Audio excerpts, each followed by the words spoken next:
Today, I'm going to teach you how to build something which could literally save your life. I'm going to show you how to make one of these. A high-power taser that has the ability to drop an assailant in a matter of seconds, but only if you have enough power. It takes about 100 watts to put somebody down, and in order to achieve that, you have to have the right parts. Lucky for you, almost everything you need you can find inside of consumer electronics, if you know what to look for. Parts like batteries, power semiconductors, inverter transformers, rectifier diodes, capacitors, spark gaps, pulse transformers, final stage capacitors, and some kind of case to stick it all in. For the difficult to find components like pulse transformers, I'm going to show you how to make one of these from scratch that'll outperform almost everything else that you can buy. With that being said, let's get started. This schematic will act as our guide. Since this is a complete tutorial, we're going to cover a bit about each of these parts and where to find them. I'll throw some annotations on screen now if you want to jump ahead or there's something you already know. Well, let the hunt begin. For these two resistors, you can use just about anything between 200 ohms and 400 ohms. Today I'm going to use 220. A quarter watt is more than enough. You can find Zener diodes in just about everything from televisions to microwaves. These Zeners are going to protect the MOSFET gates so a high voltage spike generated by our output transformer doesn't get kicked back and blow out the gates. You can use anything between 10 volts and 20 volts. You'll also need a couple of MOSFETs, like these ones here which were removed from computer motherboards. If you look on the front of each FET, you can find some writing if you look real close and you just type the number followed by the word datasheet and you can find it right away. This one is good for 75 amps and we're only using 7.2 volts so the 25 volt rating is plenty for us. This one here is only good for 30 amps. That's not enough for what we're doing, even though it has a 30 volt rating which is still high enough for our 7.2 volt battery pack. Computer motherboards, really the best place to find these, but you can find them in a variety of other things like power supplies and CCFL inverters. Here's the board layout I've been using. I really like this design because you only need a Dremel tool with a cutting disc and some blank PCB to make it. This is where the components are going to be placed. And these green dots indicate where you'll make your solder connections. Pay extra attention to the large heatsink tabs on the MOSFETs. Sometimes it's difficult to get enough heat onto those tabs and get solder to flow underneath them.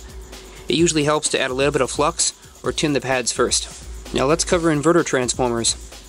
These are CCFL inverter boards and you find these on the back of flat screen televisions, the older ones. Now modern screen TVs use LEDs.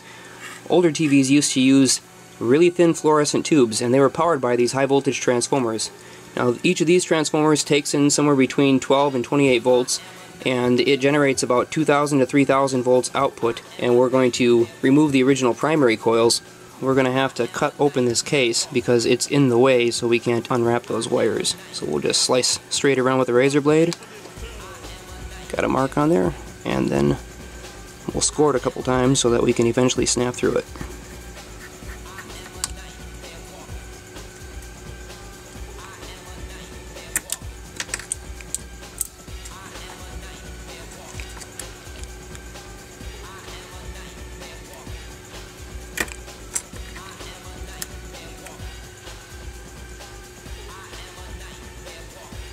Alright, so I actually have a completed unit that I finished up earlier. The primary coil has been replaced. There are now 10 turns on this primary. They're center tapped. So there's 5 turns on one side of the center tap, 5 turns on the other. The ends of those turns are going to the circuit board that we made earlier. They're going to the drain of each of these two MOSFETs. And the center lead is going to be hooked up to the positive terminal of our battery source.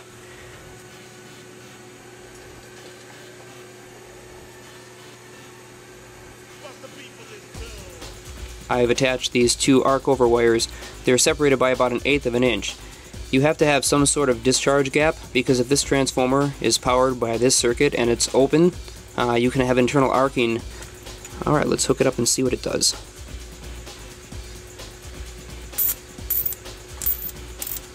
Instantaneously, a nice hot arc.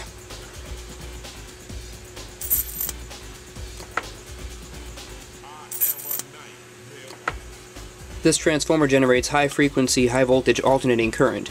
Alternating current is not useful to charge capacitors. We need to convert it into direct current. To do that, we're going to use a full-wave bridge rectifier.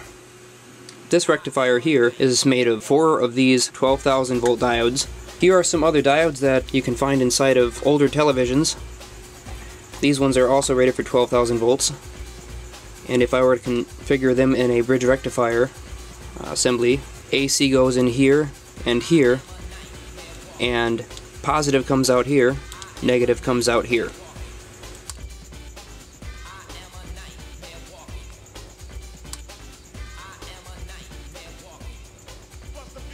And here's with the rectifier attached. The AC output wire from the transformer goes to this point, and then there's another white wire from the transformer output that wraps around to the back of this rectifier.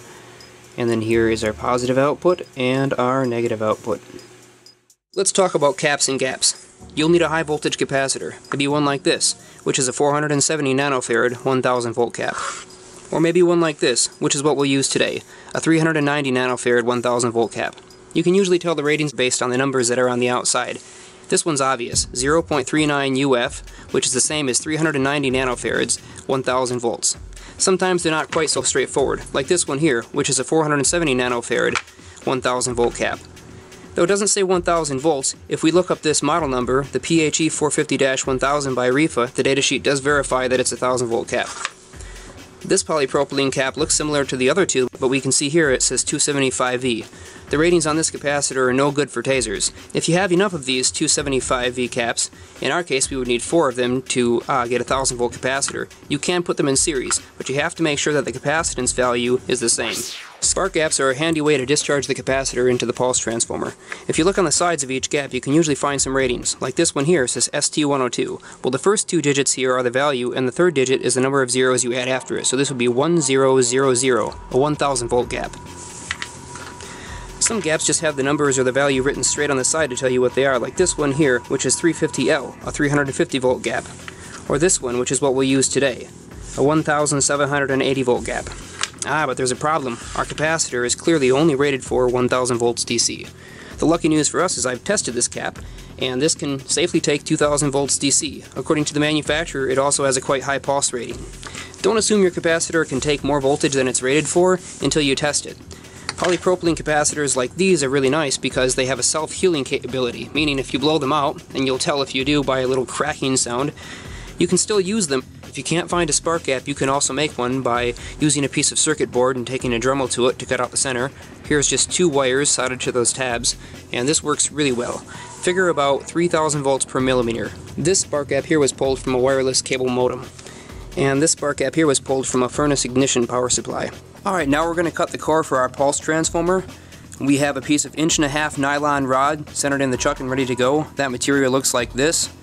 I picked this up at my local plastic supply warehouse. I have also used, and this in my opinion is the best material that you can get for winding your own pulse transformers. This is glass fiber nylon rod, and it has the highest insulation factor of any of these common plastics.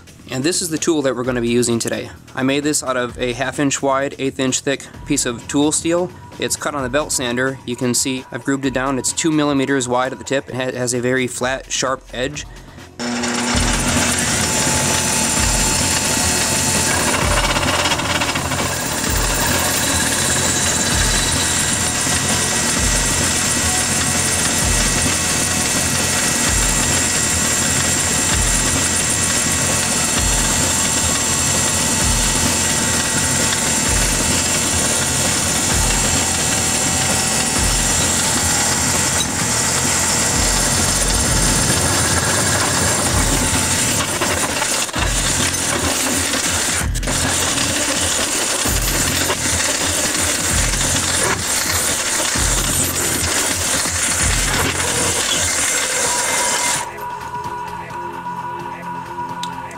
.24, that is close enough for what we need.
finish it off, we're going to use some pieces of fiberglass strand that are just pulled off a fiberglass sheet.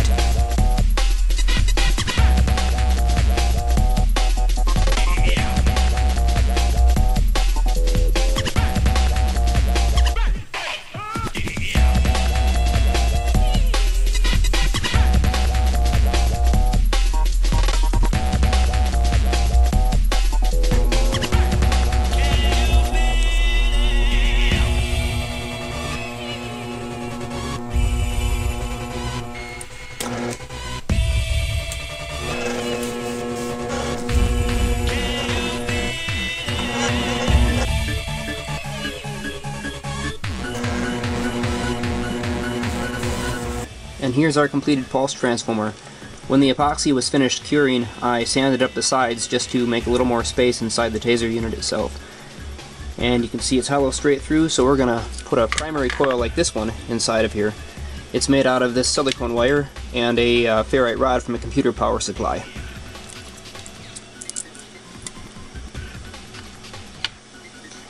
I finished wiring the driver circuit off camera, but I'll go over the changes I made real quick just so you know.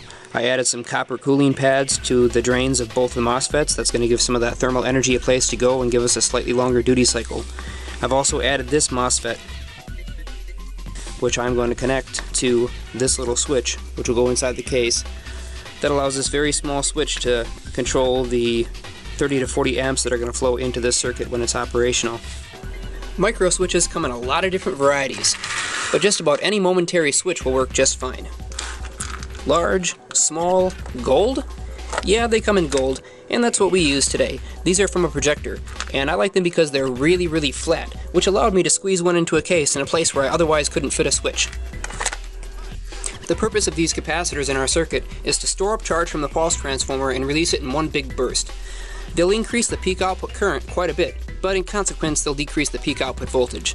Now these are sort of rare to find these days, but were quite common in the tube radio era. If you are trying to find high voltage capacitors that have at least a 10 to 15 kV rating, you'll have to find old transmitter equipment. If you can't find these, you could feasibly do something like this. These are 3 kV caps, and there's not quite enough here to do the trick, but you could take some capacitors and put them in series like this, and then insulate them in some kind of material like epoxy or hot glue. Here's our capacitor unit.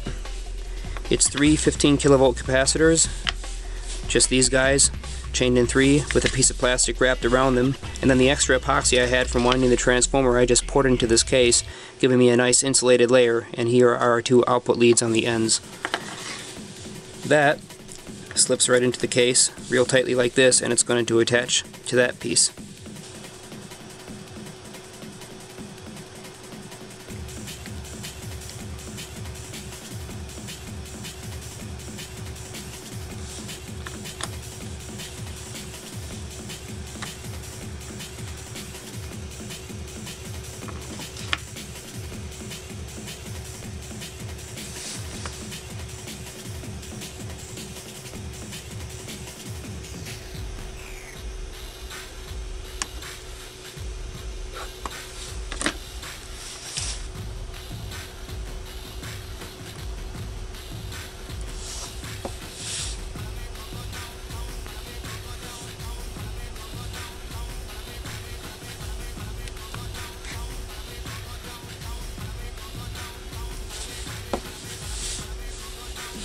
This is just a plastic insulator that I cut out so that we can get some more insulating material between our output transformer and our other components.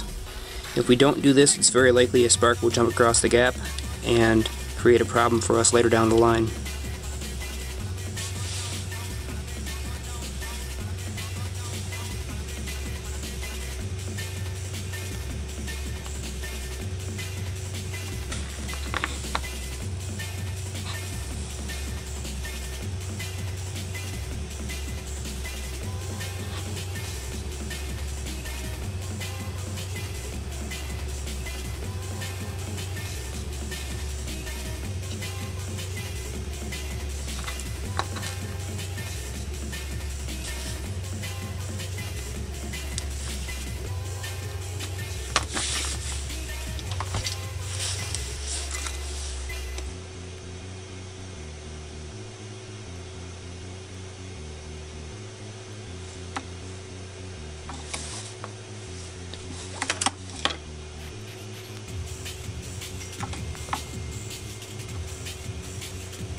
we can probably go ahead while this circuit is out and glue this MOSFET down in place too.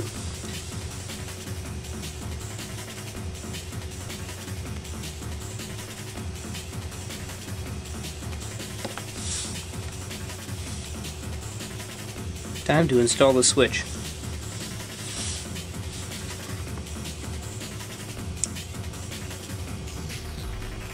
Let's go ahead and solder the switch onto the circuitry. In order for that switch to be pressed, all of this stuff inside moves at once to press it. That means this top plate, capacitor bank, pulse transformer, spark gap, and other capacitor are all glued together as one big moving assembly. The rear switch has been installed and a temporary battery is connected, so let's give this thing a try and see what it does. A little bit of pressure on the front plate should activate the switch in the back. And voila! Beautiful. If you look real closely, you can see the motion of the switch. Let's talk about batteries. This can be a tricky subject because good batteries are hard to find. The ones we're using today are 150 mAh, 3.7 volt, 30C. We're going to put the two of them together in series, just like this, so we can get a 7.2 volt battery pack out of these.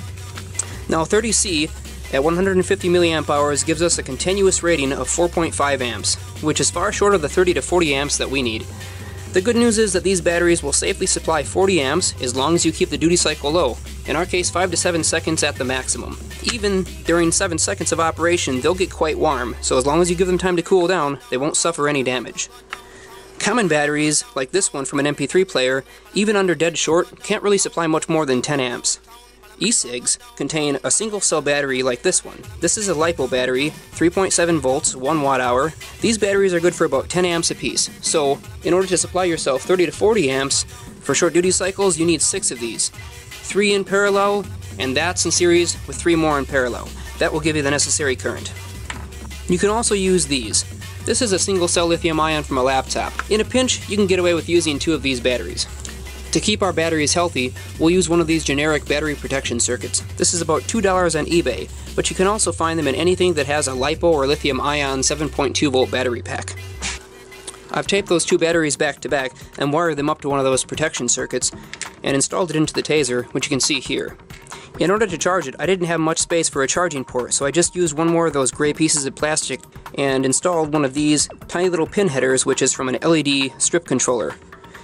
What I've done here is connected the 2 outside pins to negative, and the center pin is positive, so no matter which direction you insert the charging port, you can't reverse it. And here you can see I've mounted the Taser to a makeshift leather gauntlet. This gauntlet was simple to construct. It's just cut out of a piece of sheet leather using a pair of scissors, and a special type of hot glue called amber melt was used to hold these Velcro straps in place. It works well, it's hands-free, and all you've got to do is push forward. Hey, thanks for checking out the video. I really hope you guys learned something. If you like what you've seen here, please be sure to subscribe, and if you have questions for me or ideas for other videos, please leave me a comment below. I will go through and read those comments. Until next time, enjoy these outtakes.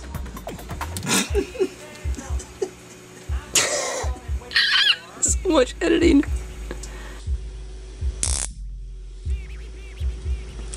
Oh.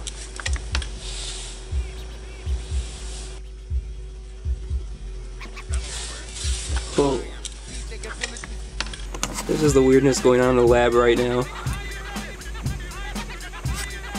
Sorry everyone, I cracked up because I thought it was a genius, and you see what happened is I wanted to solder, but I wanted the solder to be close by.